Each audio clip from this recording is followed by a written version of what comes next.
Also, within the last hour, Fort Myers city leaders have approved a new dock that they say will get police and fire to reach people quicker out on our local waterways. And the fire chief has been asking for this since Hurricane Ian destroyed the previous one, which was at the Fort Myers Yacht Base. And Fox 4's Elise Chingari live at the temporary spot, though, to go through the process. Elise.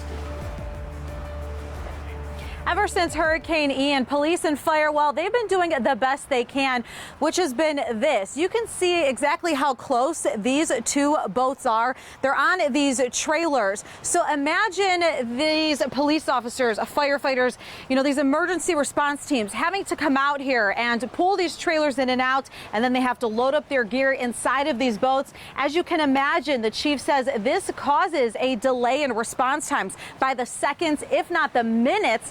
And as we know, every second counts. Our whole business, or what we do in fire service, police service, is all about efficiency and being as quick as possible, because the one thing we cannot change is time. Meaning they need a new dock, and Chief McMillan says the money wouldn't come from the city of Fort Myers. He tells me it would be paid for by the 4-county West Coast Inland Navigation Taxing District.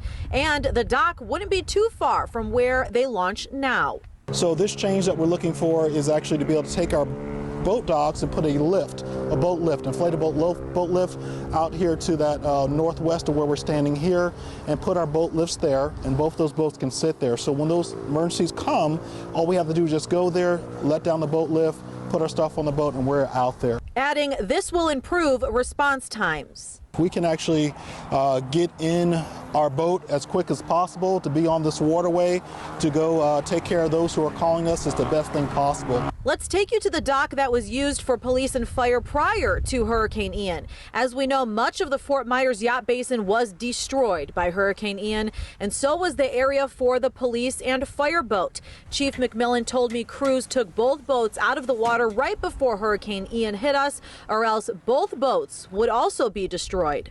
We had an officer that actually, thank God, was paying attention, was cognizant of his surroundings.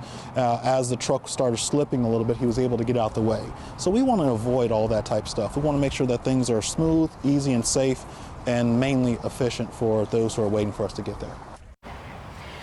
Again, you can see here just how close these boats are that they have been using. Again, the chief says it has caused delays in response times to get out there to those emergency calls. But let me head over here as our photographer is showing you where that new dock area will be located. So basically right there is what the chief is talking about. We now know that that is approved by City Council here tonight. But you can see on that dock, so basically on the right side, that is where the police boat will go, and on the left side is where the fire boat will go. So I'm sure these first responders are glad that this was passed by City Council tonight. Again, the chief points out that this is just another part of the rebuilding process following Hurricane Ian here in Southwest Florida. Live here in Fort Myers, Elise Chingari, Fox 4.